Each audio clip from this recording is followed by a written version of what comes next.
अस्सलाम वालेकुम, welcome back to my channel. एक बार फिर से आपको हमारे घर के सामने न्यू कार नज़र आ रही है। डिफरेंट है, पहले हमारी कार वापस आ गई थी और फिर से भेजी है, क्योंकि चाहे बिल्डर हो, चाहे कोई और आपने घर का काम करवाना हो, किसी भी चीज़ की आपने मरम्मत करवानी हो ना, तो काम बढ़ा के भेजते हैं। तो हमारी कार के साथ भी ऐसा हुआ। जो काम ठीक करवाने वाला था वो उन्होंने कर दिया, लेकिन उसके साथ उन्होंने और काम ख़राब कर दिया। तो फिर से हमने दोबारा भेजा कि हमने अगर पे किया है, हालांकि वो एक इंश्योरेंस की कंपनी थी, उन्होंने सब कुछ किया है, क्वालिफाइड थे, लेकिन फिर भी उन्होंने इतना गंदा काम किया है, सारी कार का सत्यानाश कर दिया। बिल्कुल प्रोफेशनल तरीके से काम नहीं किया था। हमने उनको जो दोबारा भेजी थी वो भी वापस आ चुकी है, 2 बार भेजी है और 2 बार वापस आ चुकी है, लेकिन दोनों बार उन्होंने कार का सत्यानाश किया, इतनी गंदी की है। पता नहीं वो कैसे उसके साथ कार के साथ लगे रहे हैं, मुझे तो ये समझ नहीं आई। एक-एक पुर्ज़ा उन्होंने उखाड़ फेंका था, हालाँकि वो काम नहीं करने वाला था। जिन चीज़ों को उन्होंने ख़राब किया था ना, वो काम नहीं करने वाला था। पता नहीं उन्होंने कैसे डील किया है। तो कहीं भी ना अपनी चीज़ नहीं भेजनी चाहिए, क्योंकि जहाँ से चीज़ ख़राब होती है उसको ठीक करते-करते वो और ख़राब कर देते हैं, तो और आपका नुकसान हो जाता है।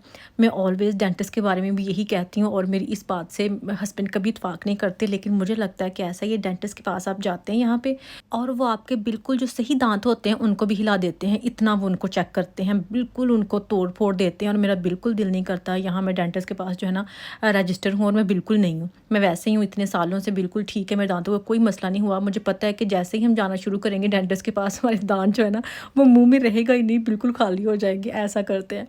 वैसे हर बंदे की डिफरेंट राय होती है और मुझे पता है बहुत सारे आप में से इस बात से इत्फ़ाक़ नहीं करेंगे, लेकिन फिर भी मैं अपनी पॉइंट ऑफ व्यू तो बता ही सकती हूँ। उसके बाद बच्चे स्कूल थे, नाश्ता-वाश्ता हमने कर लिया था और गए थे हसन के लिए कुछ चीज़ें लेने, क्योंकि हसन को एक प्रोजेक्ट मिला हुआ है और उसके लिए कुछ क्राफ्ट की चीज़ें लेनी थी। बस वही देख रहे थे कि रेंज से मिलती हैं या हमें कहीं और से पता करना पड़ेंगी, क्योंकि अभी कुछ दिन हैं। तो उससे पहले ही जो चीज़ हमें मिलती है स्टोर से वो ले लेते हैं, और जो नहीं मिलती अगर हमें कहीं और से लेना पड़ी तो हम लेने वाले तो बने। हसन को पहला प्रोजेक्ट मिला है ये वाला, और मैं खुद इसको लेके बहुत एक्साइटेड हूँ और हस्बैंड भी बहुत एक्साइटेड हैं कि हम मिलजुल के काम करते हैं, देखते हैं कि क्या हम कर सकते हैं, क्या नहीं कर सकते। तो इसलिए हस्बैंड मुझे खुद लेके गए थे कि चलें चलते हैं, कुछ चीज़ें जो है ना वो देखते हैं कि बहुत अच्छा जो है ना वो हमें करना है। अपनी तरफ से हम 100% देने की ट्राई करेंगे, बाकी अल्लाह की मर्ज़ी है कि आगे हम क्या कर पाते हैं, क्या नहीं कर पाते, क्योंकि इस तरह के जो बच्चों के काम होते हैं, कुछ एक्टिविटीज़ होती हैं जिनमें बच्चों को पार्टिसिपेट करना होता है और साथ फैमिली भी होती है, तो ये भी थोड़ा सा ना डिफ़िकल्ट होता है कुछ पेरेंट्स के लिए। तो मेरे लिए तो अभी न्यू न्यू है। न्यू इसलिए भी है, वैसे यहाँ आए हुए तो 9 साल हुए हैं, लेकिन जैसे ही बच्चा स्कूल जाता है तो आपके लिए हर चीज़ न्यू होती है, हर क्लास न्यू होती है, हर काम न्यू होता है। तो वैसे ही हसन की बार मेरे लिए न्यू है, उमायमा की बार जो है ना वो तो फिर मुझे आइडिया हो गया होगा कि अब नेक्स्ट हमने क्या करना है, अभी कैसे डील करना है इन सबको। तो वहाँ से हम चीज़ें लेके आ गए थे और इतने में हमारी डिलीवरी जो थी ना वो भी आ गई थी, जो कि मैंने आपको बताया था कि लाइट्स हमने ऑर्डर की थी। इसका भी मैं आपको बताती हूँ कि हमने ऑर्डर क्यों की थी। मैं आपके साथ हर वो चीज़ शेयर करती हूँ जो मुझे लगता है कि रीज़नेबल है और आपको भी ऐसे ही करना चाहिए। आपने मेरी वीडियो में देखा है कि जस्ट 2 बल्ब जो थे ना वो हमने बाय किए थे और वो 2 आए थे तकरीबन 8 पाउंड के। तो वो काफ़ी एक्सपेंसिव थे, वहीं हमने नोट कर लिया था, क्योंकि हमें एक रूम के लिए 8 बल्ब चाहिए थे और वो काफ़ी एक्सपेंसिव हो जाने थे। तो फिर इसलिए हमने डिफरेंट स्टोर से पता किया और वेबसाइट से देखा कि हमें जो है ना 8 लाइट्स चाहिए या उससे ज़्यादा मिल जाए तो ठीक है, लेकिन ज़्यादातर 6 का पैक मिलता था। तो इसलिए फिर ये है कि ये काफ़ी रीज़नेबल हमें मिली है। हमने हर जगह से सर्च करके कंपेयर करके कि हमें रीज़नेबल भी चाहिए और क्वालिटी में भी कोई कॉम्प्रोमाइज़ नहीं चाहिए। तो ये अमेज़न से ली है, 10 का पैक है और ये आई थी 15 पाउंड की। तो वो दूसरी जो थी ना रेंज से हमने ली थी वो आनी थी तकरीबन 16 पाउंड की आनी थी हमारे पास 4, और ये 15 की 10 आई हैं। तो क्वालिटी भी बहुत अच्छी है, जैसी लाइट हमें चाहिए थी वैसी है, ना ही बहुत वाइट है और ना ही वो जो वार्म लाइट होती है वो है, क्योंकि जो वार्म वाइट होती है ना वो मुझे कोई इतनी ख़ास पसंद नहीं है, इस रूम में तो बिल्कुल सूट नहीं करनी थी। तो इसलिए फिर हमने वो वाली रिटर्न कर दी थी, जो रेंज से ली थी, जस्ट 2 ली थी, और फिर जब ये आई थी तो फिर इनको हमने यूज़ कर लिया था।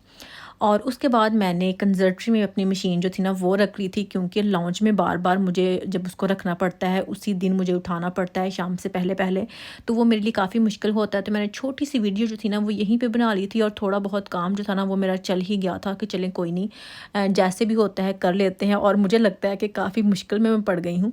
जब से मैंने डाइनिंग टेबल मूव किया है ना लाउंज में, तो मेरे लिए काफ़ी प्रॉब्लम होती है मशीन को इधर-उधर रखने में, वीडियो बनाने में सिलाई की। तो इसलिए थोड़ी छुट्टियाँ ही मारती रहती हूँ। देखें कब तक छुट्टियाँ मारती हूँ, कब तक ऐसे ही चलता है, काम तो करना ही पड़ता है। मशीन के लिए भी मैंने बहुत सारी जगह जो है ना वो चेंज की है, कभी इधर रख लेती हूँ, कभी उधर रख लेती हूँ, लेकिन कहीं पे सेट नहीं आती। और आज तो मैंने सोफ़े पे बैठ के वीडियो बनाई थी, लेकिन शुक्र है कि ठीक ही बन गई थी। बस टेबल जो था ना वो छोटा था, एक तो राउंड था, अगर स्क्वायर में होता तो ज़्यादा सही रहता। और अभी बाहर बहुत बारिश हो रही है, सर्दी शुरू हो गई है। वैसे इस बार तो गर्मी आई ही नहीं थी, लेकिन जितनी भी आई थी अभी सर्दी जो है ना वो काफ़ी आ ही गई है। मेरा तो था कि जो सितंबर है ना वो थोड़ा सा वार्म वार्म ही गुजर जाए, लेकिन कौन सा मेरी सुननी है मौसम ने अपनी मर्ज़ी से चेंज होना है।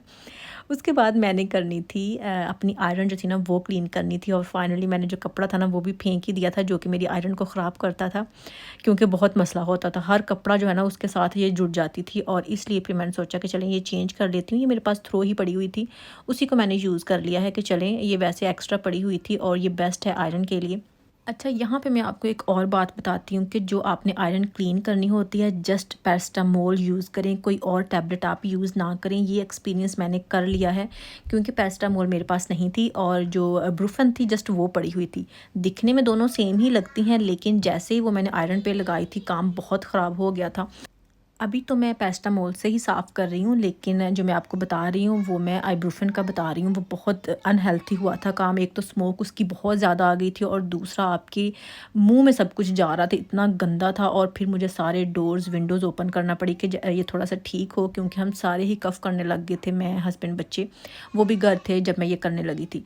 और उसके बाद मैंने सोचा कि कोई और टैबलेट्स यूज़ नहीं करनी, जस्ट पैरास्टामोल यूज़ करनी है। आयरन को थोड़ा सा वार्म करना होता है, चाहे तो आप स्विच कर भी सकते हैं ऑन, अगर चाहे तो आप ऑफ़ कर लें, लेकिन मैं सम टाइम ऑन ही रख लेती हूँ कि जल्दी काम हो जाता है। लेकिन बेस्ट है आयरन क्लीन करने के लिए, और इससे आपको बहुत मेहनत नहीं करना पड़ती। जस्ट आपने उसके ऊपर जो टैबलेट है ना वही फेरनी है, और आपकी आयरन जो है ना वो क्लीन हो जानी है फटाफट। ये मैं साथ ट्वीज़र रखा हुआ था वो यूज़ कर रही थी कि उससे पकड़ना ईज़ी होता है टैबलेट को। अगर उससे ना पकड़ें तो फिर वो ठीक नहीं होती, फिर हाथ आपका जल जाता है।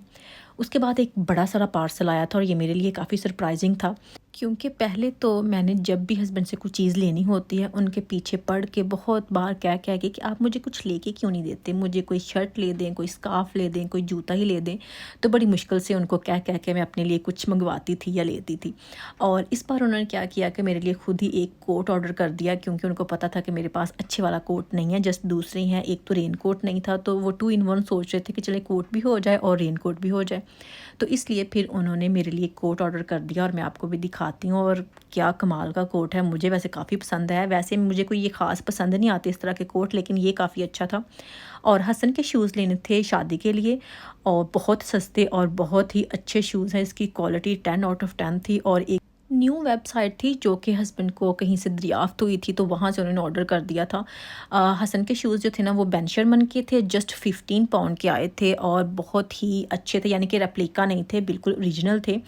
और ये वाला जो कोट है ये 40 पाउंड का आया था।